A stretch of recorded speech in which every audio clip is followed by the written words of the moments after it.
Good evening सभी को। जैसा कि हम लोग यहाँ पर गुड इवनिंग सभी को, गुड इवनिंग।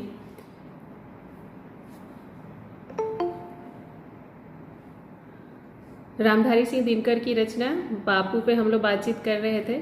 यह जो रचना है इसके बारे में मैंने बताया आप लोगों को कि ये महात्मा गांधी की नोआखली यात्रा पर आधारित जो ये महत्वपूर्ण घटना इतिहास की है। इसके बाद रामधारी सिंह दिनकर ने इस कृति की रचना की थी।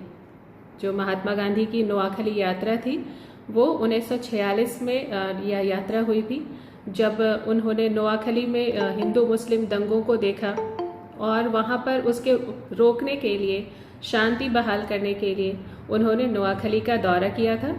उस समय नोआखली में हिंदू मुस्लिम दंगे हो रहे थे और जिसमें कई लोग मारे गए थे। कई घरों दुकानों को, जैसा कि दंगों में होता है, जला दिया गया था। महात्मा गांधी ने नोआखली में 4 महीने तक रह करके लोगों को शांति और एकता का संदेश दिया।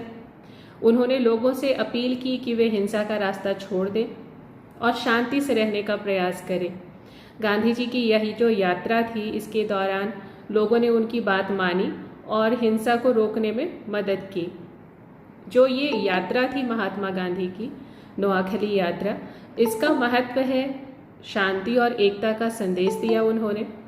गांधी जी ने लोगों को शांति और हिंसा के रास्ते से हट करके लोगों को प्रेरित किया कि आप लोग जो अशांति का रास्ता है उसको छोड़ दें और शांति और अहिंसा के रास्ते पर चलने की प्रेरणा महात्मा गांधी ने लोगों को दी। इसके अलावा हिंदू मुस्लिम एकता की बात गांधी जी ने की। गांधी जी ने संदेश दिया कि आप सभी मिलजुल कर रहें, मतभेदों को भूल जाएं और एक साथ मिलकर रहने की प्रेरणा उन्होंने इस यात्रा में लोगों को दी। अहिंसा का पाठ लोगों को पढ़ाया। गांधी जी ने लोगों को बतलाया कि हिंसा के रास्ते से अहिंसा के रास्ते पर चलें आप, और ये प्रेरणा उन्होंने वहाँ के लोगों को प्रदान की। तो गांधी जी की नोआखली यात्रा जो थी वो एक महत्वपूर्ण घटना थी, जिसने लोगों को शांति का संदेश दिया, एकता का संदेश दिया। उनकी यात्रा के दौरान कई लोगों ने उनकी बात मानी और हिंसा को रोकने में मदद की। हम लोग जो कृति देख रहे हैं बापू, उसमें शुरुआती कुछ पंक्तियों के बारे में हम लोगों ने बात की थी। मैं एक बार फिर से उन पंक्तियों को दोहरा दे रही हूँ। संसार पूजता जिन्हें तिलक रोली फूलों के हारों से, मैं उन्हें पूजता आया हूँ बापू अब तक अंगारों से।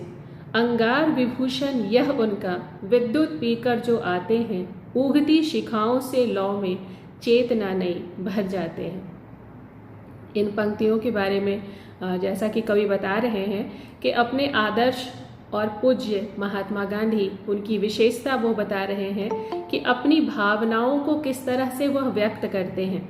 कवि कहते हैं कि संसार तिलक रोली फूलों के हारों से पूजा करता है, लेकिन मैं अपने आदर्श को अंगारों से पूजता हूँ। यहाँ जो अंगार है वो आदर्श की आग की तरह है, जो कवि की आत्मा में चेतना और जोश भरता है। कवि के लिए उसका जो आदर्श है बापू महात्मा गांधी, वो एक ऐसी शक्ति है जो उसकी उगती शिखाओं में, यानी आत्मा की ज्योति में नई चेतना भर देते हैं। इस कविता में कवि ने अपने आदर्श महात्मा गांधी बापू के प्रति अपनी गहरी श्रद्धा प्रकट की है और समर्पित किया है अपना यह काव्य उनको। और उन्होंने दर्शाया है कि उनका जो आदर्श है उनके जीवन में एक महत्वपूर्ण भूमिका निभाते हैं। आगे वो कहते हैं कि उनका किरीट जो कुहा भंग करते प्रचंड हुंकारों से, रोशनी छिटकती है जग में जिनके शोणित की धारों से, झेलते वहनी के वारों को वो जो तेजस्वी वन, वहनी प्रखर सहते ही नहीं दिया करते विष का प्रचंड विष से उत्तर।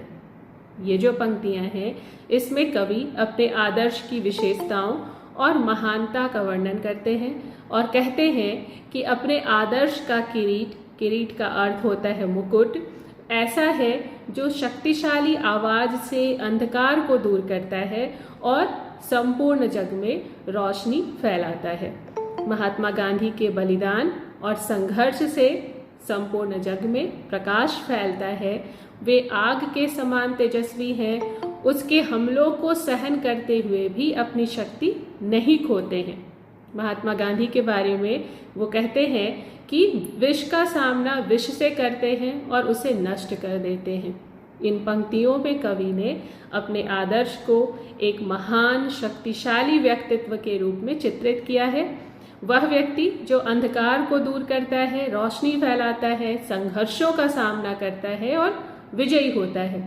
रामधारी सिंह दिनकर के लिए उनके जो आदर्श एक प्रेरणा स्रोत है, जो उन्हें साहस और बलिदान की भावना से भर देते हैं, उनकी बात वो यहाँ काव्य में कर रहे हैं। वह कहते हैं कि अंगार हार उनका, जिनकी सुन हाँक समय रुक जाता, आदेश जिधर का देते हैं, इतिहास उधर झुक जाता। आते जो युग युग में मिट्टी का चमत्कार दिखलाने को, ठोकने पीठ भूमंडल की, नभमंडल से टकराने को। कवि कहते हैं कि महात्मा गांधी की महानता और शक्ति, उसका वर्णन इन पंक्तियों में है। यहाँ पर वो कहते हैं कि उनका आदेश ऐसा है कि समय भी रुक जाता है, अर्थात उनकी शक्ति और प्रभाव इतना अधिक है कि समय भी उनके सामने ठहर जाता है। महात्मा गांधी का आदेश इतिहास को बदलता है, अर्थात उनके निर्णय और कार्य इतिहास को नया मोड़ देते हैं। वे महान व्यक्ति ऐसे महान हैं जो युग युग में एक बार आते हैं, और महात्मा गांधी जैसे व्यक्तित्व मिट्टी के ही बने होते हैं, यानी आम इंसान की तरह ही होते हैं। बावजूद इसके अपने इतिहास में चमत्कार दिखाते हैं, अर्थात वे अपने अद्वितीय प्रतिभा और शक्ति से असंभव को भी संभव बना देते हैं। महात्मा गांधी जैसे व्यक्तित्व अपनी शक्ति से पृथ्वी और आकाश को छू लेते हैं, अर्थात उनकी पहुंच और प्रभाव जो है वो व्यापक है। इन जो पंक्तियां हैं कवि की, इसमें रामधारी सिंह दिनकर ने अपने आदर्श को एक महान शक्तिशाली और इतिहास रचयिता व्यक्तित्व के रूप में चित्रित किया है, जो समय और इतिहास को प्रभावित कर सकता है। दिनकर जी के लिए जो उनके आदर्श हैं राष्ट्रपिता महात्मा गांधी, वो उनके प्रेरणा स्रोत हैं। वह उनको साहस, शक्ति और महानता की भावना से भर देते हैं। आगे वो कहते हैं कि अंगार हार उनका, जिनके आते ही कह उठता अंबर, हम स्ववश नहीं तब तक जब तक धरती पर जीवित है यह नर। अंगार हार उनका कि मृत्यु भी जिनकी आग उगलती है, सदियों तक जिनकी सही हवा के वक्ष स्थल पर जलती है। यह जो पंक्तियां हैं, इनमें दिनकर जी ने महात्मा गांधी की महानता का और अमरता का वर्णन किया है। वह कहते हैं कि उनके आने से ही आकाश कहता है कि जब तक यह व्यक्ति धरती पर जीवित है तब तक मैं अपने नियंत्रण में नहीं हूँ, अर्थात उनकी शक्ति और प्रभाव इतना अधिक है कि आकाश भी उनके सामने नतमस्तक हो जाता है। उनकी आग ऐसी है कि मृत्यु भी उसे नहीं बुझा सकती। यहाँ पर कहना चाह रहे हैं कवि कि उनकी जो महानता है और उनकी जो विरासत है अमर है। उनकी याद और विचारधारा सदियों तक जीवित रहती है, अर्थात उनका प्रभाव आने वाली पीढ़ियों पर भी पड़ता है। यह जो पंक्तियां हैं, इसमें दिनकर जी अपने आदर्श को एक महान शक्तिशाली और अमर व्यक्तित्व के रूप में चित्रित करते हैं, जो आकाश और मृत्यु को भी प्रभावित कर सकता है। कवि के लिए जो उनका आदर्श एक प्रेरणा स्रोत है, जिसकी वजह से उनमें साहस का बोध आता है, शक्ति आती है और जो महानता की भावना से भर उठते हैं, वो इनके बारे में इन पंक्तियों में वर्णन है। और वो कहते हैं कि पर तू इन सबसे परे, देख तुझको अंगार लजाते हैं, मेरे उद्वेलित ज्वलित गीत सामने नहीं हो पाते हैं।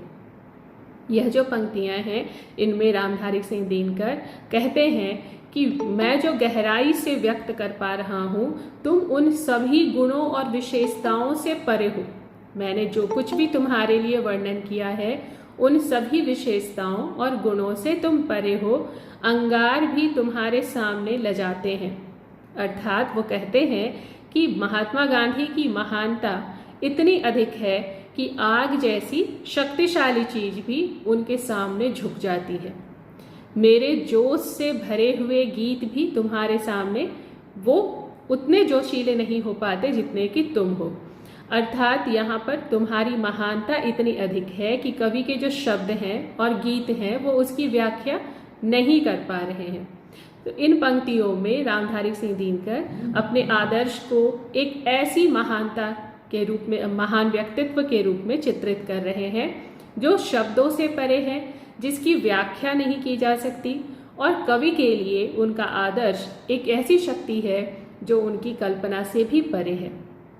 आगे दिनकर जी का कहना है कि बापू तू वह कुछ नहीं जिसे ज्वालाएं घेरे चलती हैं, बापू तू वह कुछ नहीं दिशाएं जिसको देख दहलती हैं, तू सहज शांति का दूत मनुज के सहज प्रेम का अधिकारी, दृग में उड़ेल कर सहज शील देखती तुझे दुनिया सारी।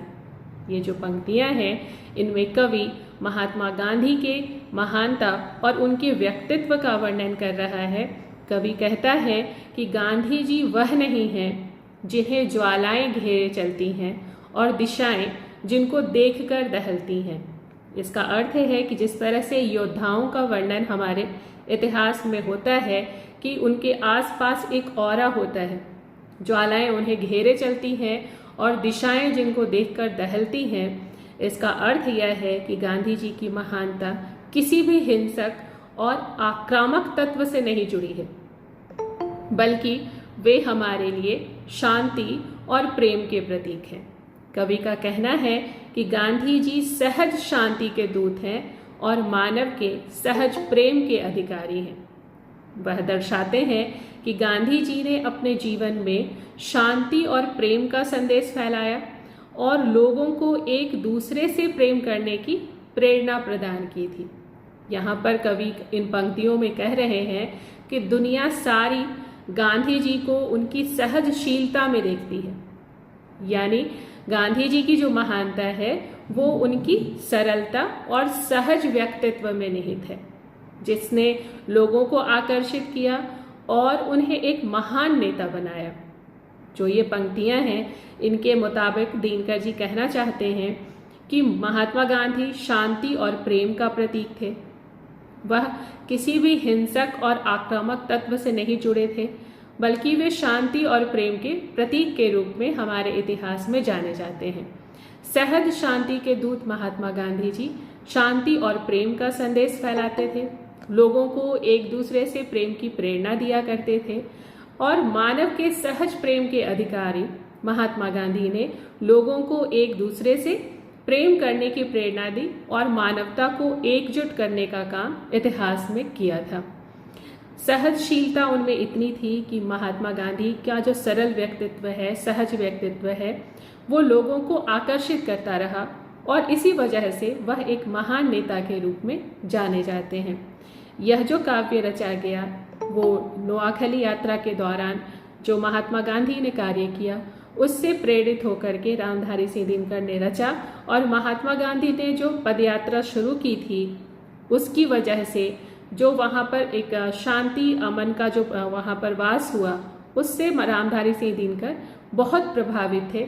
उनको यह महसूस हुआ कि एक साधारण से व्यक्तित्व वाले महात्मा गांधी के प्रयासों से नोआखली में हिंसा थम गई थी, और हालांकि और जगह पर तनाव कायम थे, लेकिन उन्होंने हिंसा प्रभावित इलाकों में जो भाईचारे पर जोर दिया और एक साथ मिलजुल कर रहने की जो बात उन्होंने लोगों को समझाई, और गांधी जी के भरोसे के बाद पीड़ितों में जो एक आस और उम्मीद बंधी, जो गांधी जी दिन भर लोगों से मिल रहे थे, उन्होंने वहाँ से अपने कई पुराने मित्रों को पत्र लिखा था, कई नेताओं से मुलाकात की और उन्होंने एक तरह से अपनी यह यात्रा सफल बनाई। वह रामधारी सिंह दिनकर को भागे।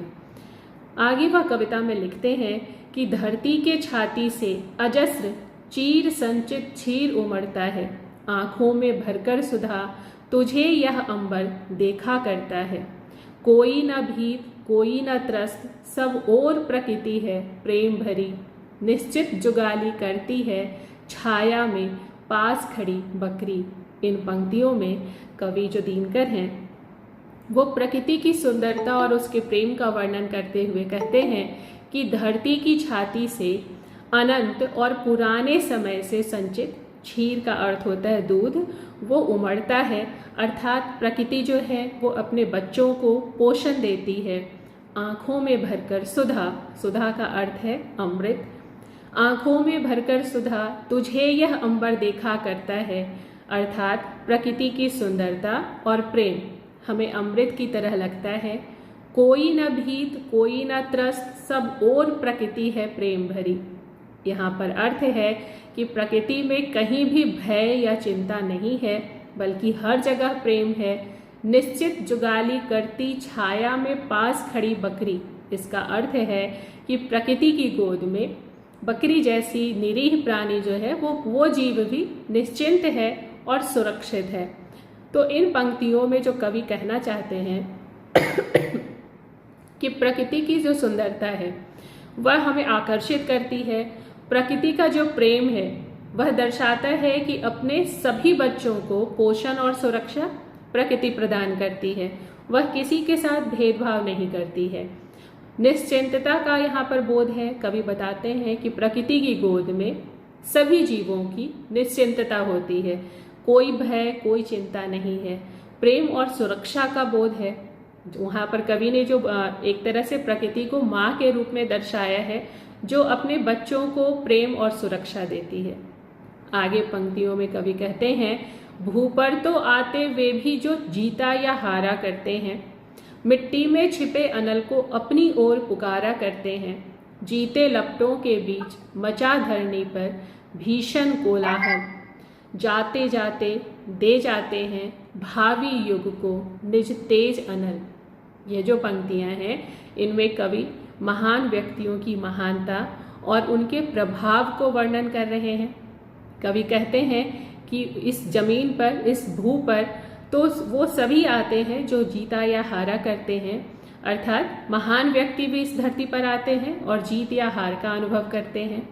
मिट्टी में छिपे अनल को अपनी ओर पुकारा करते हैं। इस पंक्ति का अर्थ है कि अपनी आत्मा की ओर जो आग है उसको जगाते हैं और उसे अपनी ओर आकर्षित करते हैं। जीते लपटों के बीच मचा धरनी पर भीषण कोलाहल, अर्थात वे अपने जीवन में आग की तरह जलते हैं और धरती पर एक बड़ा प्रभाव डालते हैं।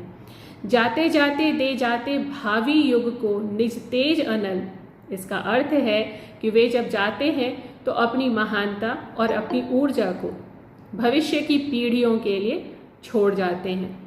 तो ये जो पंक्ति है, इन पंक्तियों में महान व्यक्तित्व के आगमन का प्रभाव दर्शाया गया है।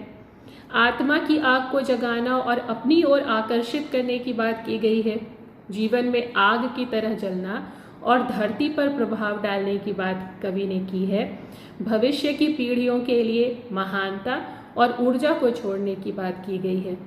जो कवि दिनकर जी महान व्यक्तियों की महानता और उनके प्रभाव को इन पंक्तियों में दर्शाते हैं, जो अपनी आत्मा की आग को जगाते हैं और धरती पर एक बड़ा प्रभाव डालते हैं।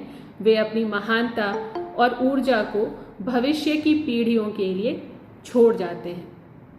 दिनकर जी कहते हैं कि पर तू इन सबसे भिन्न ज्योति जेता जेता से महियान, कुटस्थ पुरुष तेरा आसन सबसे ऊंचा सबसे महान, क्या हार जीत खोजे कोई उस अद्भुत पुरुष अहंता की, जो जिसकी संगर भूमि बिछी गोद में जगह नियंता की।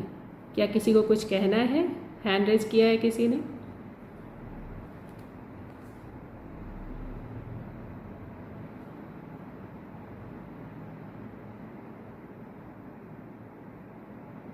नहीं, तो हम लोग आगे बढ़ते हैं। तो इन पंक्तियों में कवि कहना चाह रहे हैं कि परतु इन सबसे भिन्न ज्योति जेता जेता से महियान, कुटस्थ पुरुष तेरा आसन सबसे ऊंचा सबसे महान।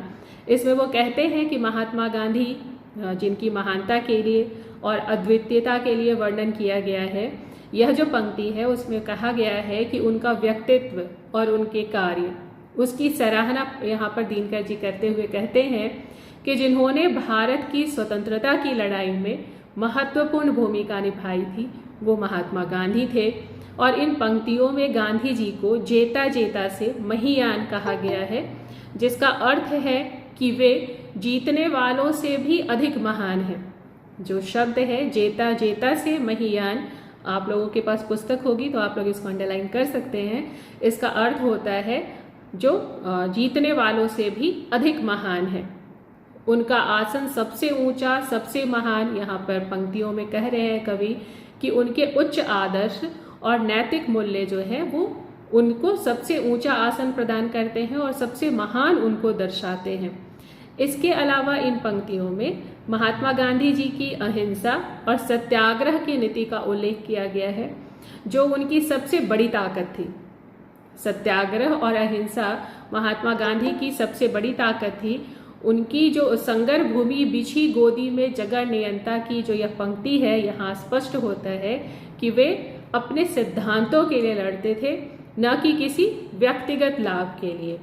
तो गांधी जी की अहिंसा और सत्याग्रह की जो नीति थी उसके बारे में दिनकर जी ने कहा है कि वह उनको विशिष्ट बनाती है और यह उनको अपने सिद्धांतों के लिए लड़ना और किसी व्यक्तिगत लाभ के लिए प्रेरित नहीं होना उन्हें विशिष्ट बनाता है, महान बनाता है।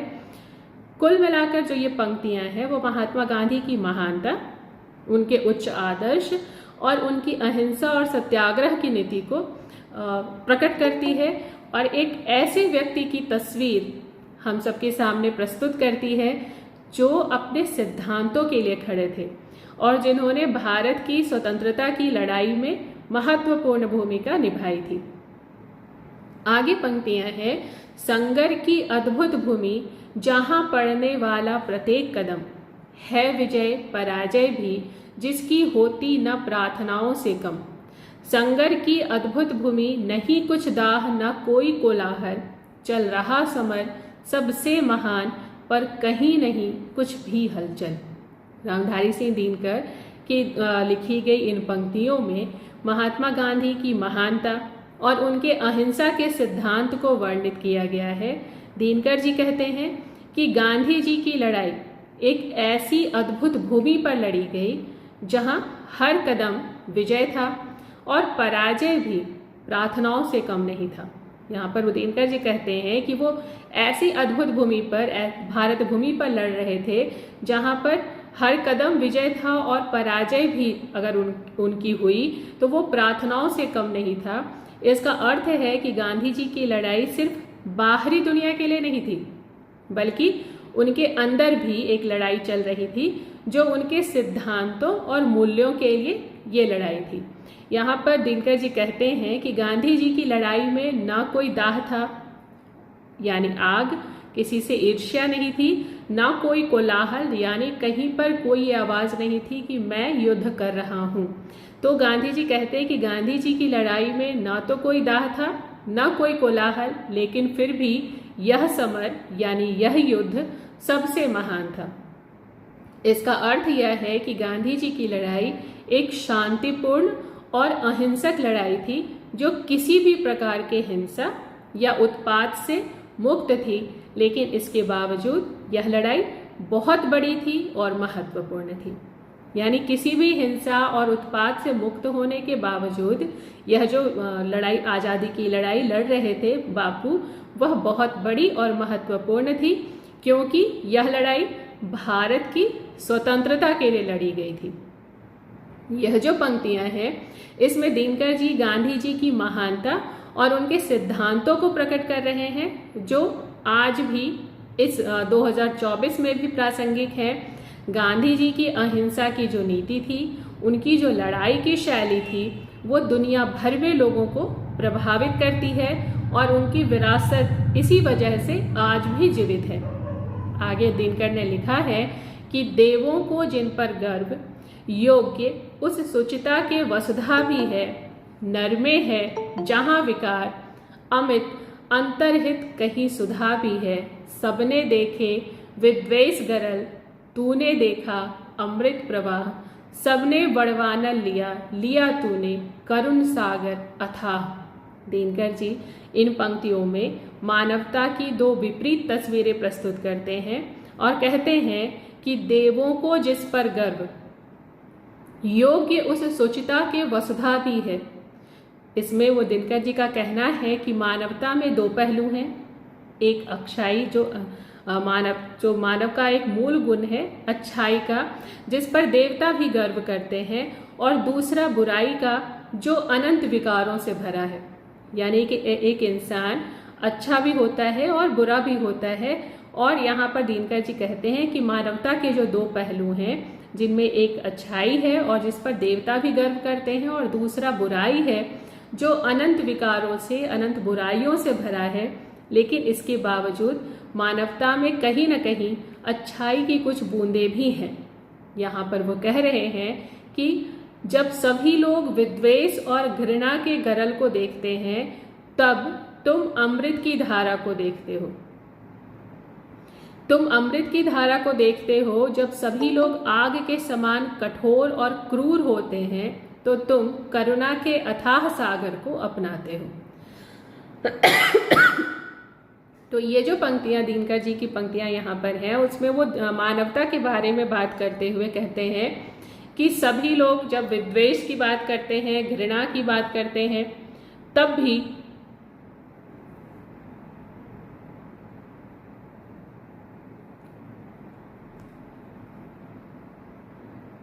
महात्मा गांधी ने जो आग के समान कठोर और क्रूर लोगों को करुणा के अथाह सागर में अपनाया, उसमें एक इस तरह की धारा वहां पर प्रवाहित की, जिसकी वजह से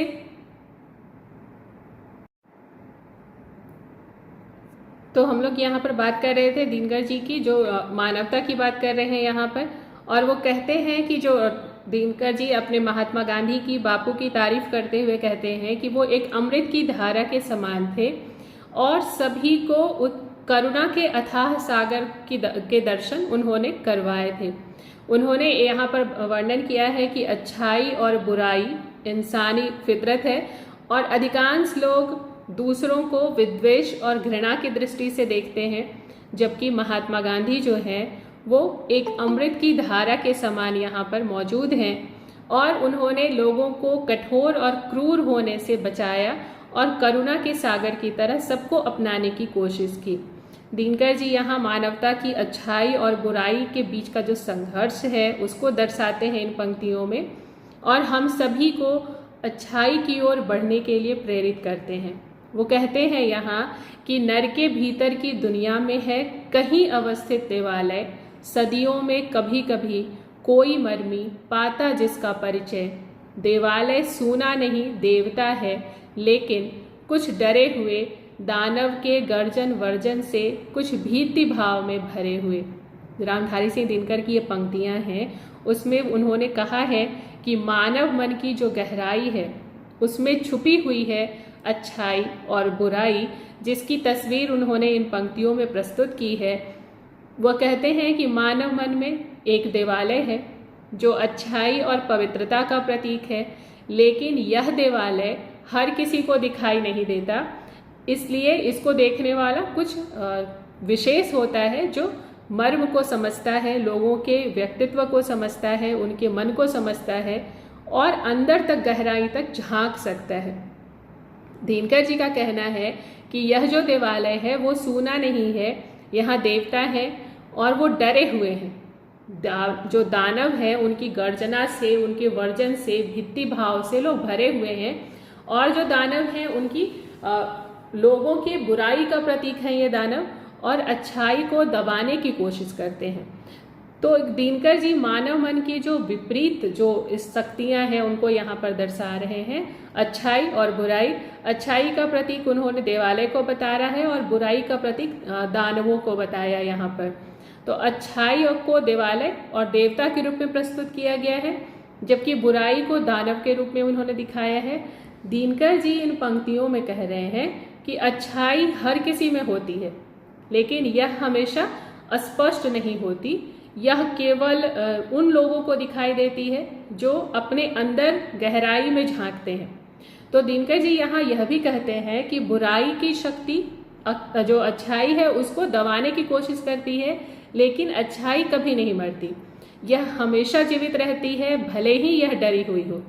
तो ये जो पंक्तियां दिनकर जी ने यहाँ लिखी है उसमें मानव मन की गहराइयों में छुपी हुई अच्छाई और बुराई के संघर्ष को उन्होंने दर्शाया है, और हमें अच्छाई की ओर बढ़ने के लिए प्रेरित करते हैं। यहाँ पर वह कहते हैं कि महात्मा गांधी की जो महानता है, उनके जो मानवतावादी विचार हैं, उनको यहाँ पर वो प्रस्तुत करते हुए कहते हैं कि गांधी जी मानवता के मर्मी थे, सुजान थे और वह मानवता के दर्द को समझने वाले हैं।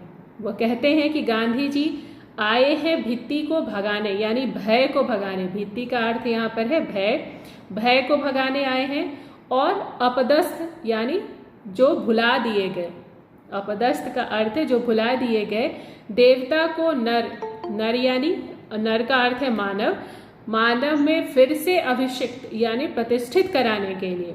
यहाँ देवता से तात्पर्य है मानवता के उच्च आदर्शों से जो भुला दिए गए हैं। तो दिनकर जी इन पंक्तियों में कहते हैं कि जब गांधी जी चल पड़े तो लोग चौंक पड़े, उन्हें लगा कि कोई तूफान या आंधी आई है। यहाँ तूफान और आंधी से जो तात्पर्य है वो है गांधी जी के विचारों से और कार्यों की शक्ति से। पंक्तियां हैं कि ईसा की बोली रूह, अरे यह तो बेचारा गांधी है। जो एक कविता में पंक्ति है, आपके पढ़ेंगे उसको आप देखें कि ईसा की बोली रूह, अरे यह तो बेचारा गांधी है। तो इन पंक्तियों में दिनकर जी ईसा मसीह की आत्मा को उद्धृत करते हैं, जो कहती है कि यह तो बेचारा गांधी है। यहाँ बेचारा से तात्पर्य है गांधी जी की सरलता से और विनम्रता से।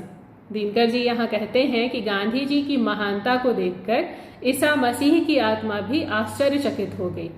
तो इन पंक्तियों को अगर हम विस्तृत तौर पे देखना चाहें तो हम देखेंगे गांधी जी की मानवता का, दिनकर यहाँ पर कहते हैं कि गांधी जी मानवता के मर्मी थे, सुजान थे। वह व्यक्तित्व थे जो मानवता के दर्द को समझने वाले थे। गांधी जी के विचारों को, उनके कार्यों की शक्ति को दिनकर जी तूफान और आंधी के रूप में यहाँ प्रस्तुत कर रहे हैं। दिनकर जी ईसा मसीह की आत्मा को यहाँ उद्धृत करके गांधी जी की महानता को प्रस्तुत करते हैं। और इन पंक्तियों में दिनकर जी गांधी जी की महानता और उनके मानवतावादी विचारों को प्रस्तुत करते हैं। आगे वो लिखते हैं कि दुनिया ने चाहा प्रश्न करे, क्या कहिए इस दीवाने को, 2 बूंद सुधा लेकर निकला है जग की आग बुझाने को। पर तू न रुका, सीधे अपने निर्दिष्ट पंथ पर जा निकला, पद चिन्हों को देखते हुए पीछे पीछे इतिहास चला। दिनकर की इस कविता में कवि महात्मा गांधी की दृढ़ता और समर्पण की भावना को व्यक्त करते हुए कहते हैं कि कविता की जो पहली पंक्ति है उसमें दुनिया ने चाहा प्रश्न करे, क्या कहिए इस दीवाने को, से यह समझ मिलता है कि कवि गांधी जी को एक दीवाने के रूप में यहाँ पर देख रहे हैं, जो अपने लक्ष्य की प्राप्ति के लिए निरंतर प्रयास कर रहे हैं बिना किसी हिचकिचाहट के। इसके बाद कविता में कहा गया है कि 2 बूंद सुधा लेकर निकला जग की आग बुझाने को। यहाँ पर कवि गांधी जी के अहिंसा और सत्य के सिद्धांतों को दर्शा रहे हैं, जो दुनिया की आग को बुझाने के लिए पर्याप्त है। तीसरी जो पंक्ति है वहां पर कहा गया है कि पर तू न रुका, सीधे अपने निर्दिष्ट पंथ पर जा निकला, पद चिन्हों को देखते हुए पीछे पीछे इतिहास चला। यहाँ पर यह समझ मिलती है कि गांधी जी अपने लक्ष्य की प्राप्ति के लिए निरंतर आगे बढ़ रहे थे बिना किसी रुकावट के, और उनके पद चिन्हों पर इतिहास आगे बढ़ रहा था। इस तरह से कविता जो है वो गांधी जी की दृढ़ता, समर्पण और अहिंसा के सिद्धांतों को दर्शाती है, जो उनके जीवन और कार्यों को परिभाषित करते हैं। आगे दिनकर ने लिखा है, इतिहास चला पर नहीं मुग्ध होकर ज्वलंत भाषाओं से, वह चला स्वयं प्रेरित होकर अपनी अस्फुट आशाओं से। मानवता का इतिहास युद्ध के दावा नल से जला हुआ, मानवता का इतिहास मनुज की प्रखर बुद्धि से छला हुआ। दिनकर की जो कविता बापू है उसकी इन पंक्तियों में कवि ने महात्मा गांधी की दृढ़ता की बात की है, मानवता के प्रति उनके समर्पण को व्यक्त किया है। कविता की जो पहली पंक्ति है उसमें इतिहास चला पर नहीं मुग्ध होकर, जिसमें वो कहते हैं कि गांधी जी अपने लक्ष्य की प्राप्ति के लिए निरंतर आगे बढ़ रहे थे बिना किसी प्रभाव के। उनके निरंतर आगे बढ़ने में किसी का प्रभाव शामिल नहीं था। उनकी प्रेरणा उनकी अपनी आशा थी और उनके अपने आदर्श थे। कविता में कहा गया है कि मानवता का इतिहास युद्ध के दावानल से जला हुआ, मानवता का इतिहास मनुष्य की प्रखर बुद्धि से छला हुआ था। यहाँ पर दिनकर मानवता के इतिहास को युद्ध और हिंसा से जले हुए और मानव बुद्धि की कमजोरियों से प्रभावित हुए के रूप में देख रहा है। लेकिन गांधी जी की शिक्षा जो है, जो उनका आदर्श है, इस इतिहास को बदलने की दिशा में एक नया रास्ता दिखाता है। इस तरह से जो कविता गांधी जी की दृढ़ता की बात करती है, उनके समर्पण की बात करती है, मानवता के प्रति उनके प्रेम को दर्शाती है, जो उनके जीवन और कार्यों को परिभाषित करते हैं। यहाँ पर कवि ने कहा है कि मानवता का जो इतिहास है मनुष्य की मेधा से घबराता सा, मानवता का जो इतिहास है जान पर विस्मय चिन्ह बनाता सा, मानवता का इतिहास निराशा से टकराकर फिरा हुआ, मानवता का इतिहास आपदाओं में आकर घिरा हुआ।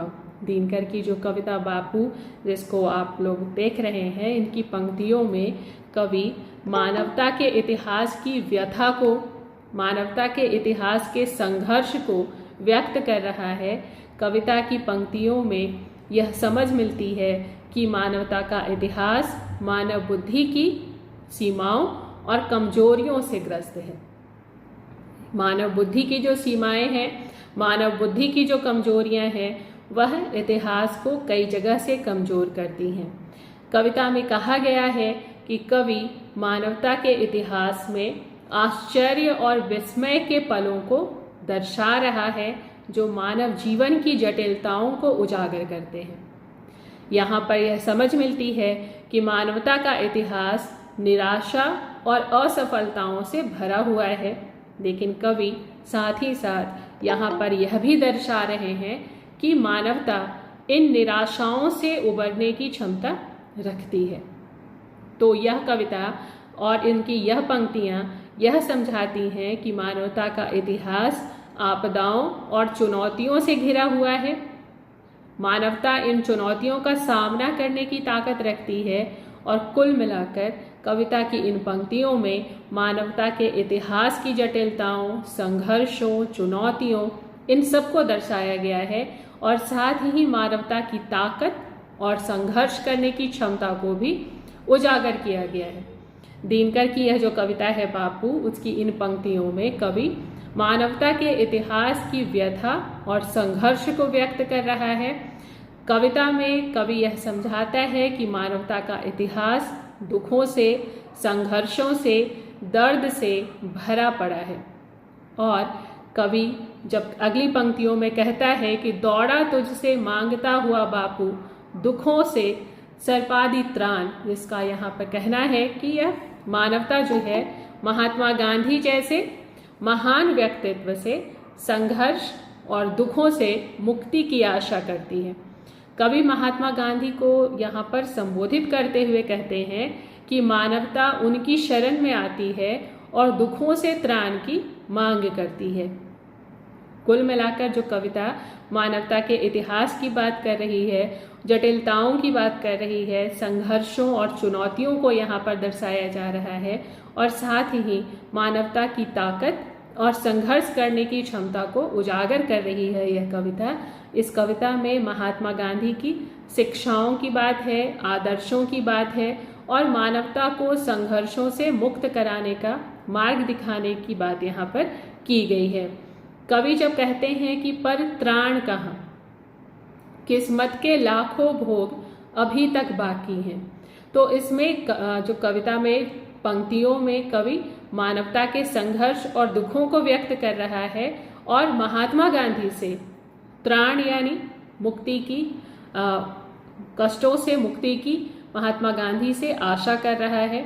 वह कह रहा है कि किस तरह से मानवता के लिए त्राण या मुक्ति की तलाश संभव है, लेकिन वह नहीं मिल पा रही है, तो महात्मा गांधी की तरफ उनकी नज़रें उठ रही हैं। किस्मत के लाखों भोग की जब बात हो रही है, यहाँ पर समझ मिलती है कि मानवता के संघर्षों और दुखों का अभी तक कोई अंत नहीं हुआ है।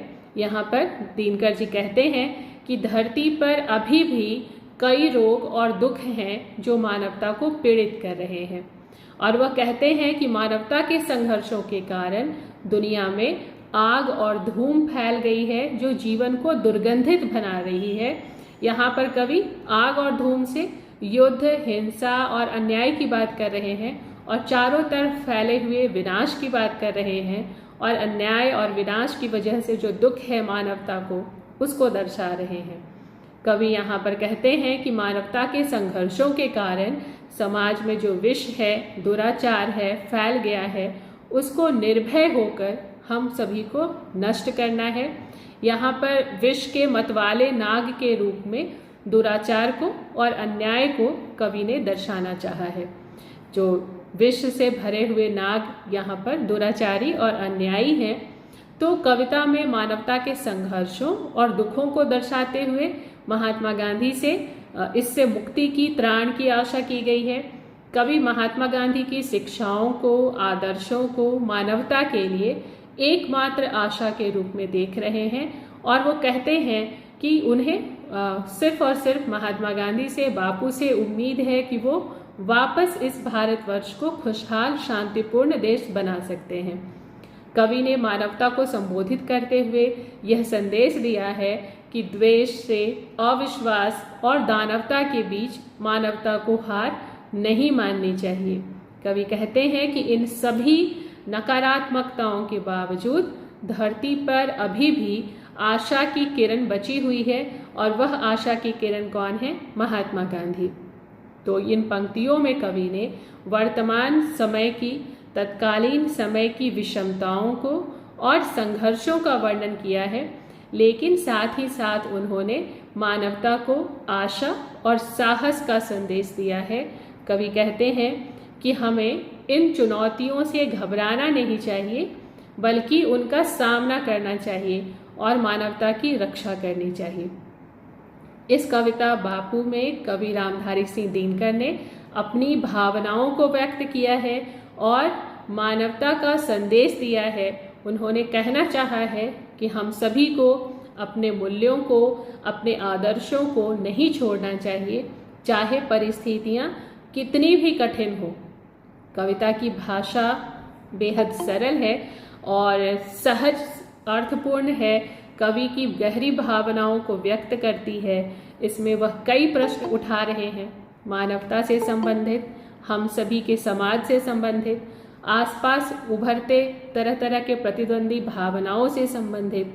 और कवि यहाँ पर प्रश्न उठाते हैं कि अब प्रश्न नहीं, यह एक किरण किस तरह द्वंद्व से छूटेगी है प्रश्न।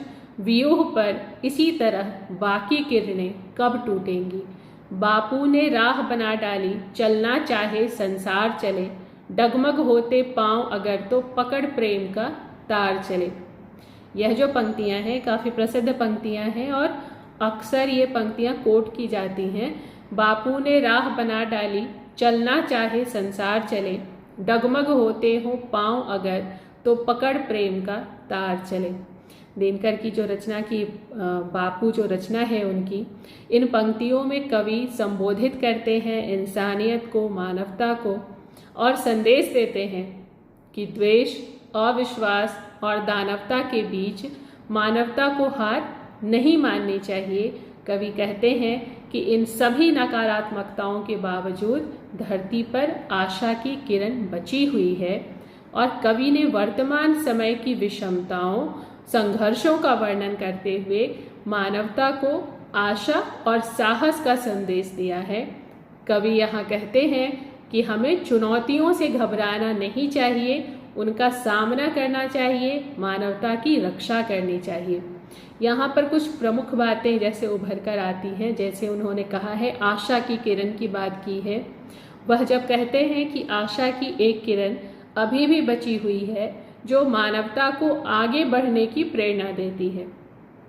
दूसरी प्रमुख बात उन्होंने की है संघर्षों का सामना करने की। यहाँ पर कवि कहते हैं कि हमें संघर्षों का सामना करना चाहिए और मानवता की रक्षा करनी चाहिए। उन्होंने कहा कि प्रेम का तार पकड़ने की बात जो यहाँ पर कवि ने की है, यहाँ कवि कहते हैं कि प्रेम का तार हमें डगमगाने से बचाता है, हमें राह से भटकने से बचाता है और आगे बढ़ने की शक्ति देता है। बापू की राह की बात इन पंक्तियों में की गई है। तब दिनकर उसमें कहते हैं कि बापू ने हमें एक रास्ता दिखाया है जिस पर चलकर हम मानवता की रक्षा कर सकते हैं। वह राह जो बापू ने दिखाई है उस पर जब हम चलेंगे, जिस राह पर हम चलेंगे, तब हम मानवता की रक्षा कर सकते हैं। तो इन पंक्तियों में कवि ने अपनी भावनाओं को व्यक्त किया है और मानवता को एक संदेश दिया है कि हमें अपने मूल्यों और आदर्शों को नहीं छोड़ना चाहिए, चाहे परिस्थितियां कितनी भी कठिन क्यों ना हो। आज के लिए इतना ही। आगे हम लोग अगली क्लास में बात करेंगे। आप लोगों को कोई सवाल अगर पूछना है तो आप लोग पूछ सकते हैं।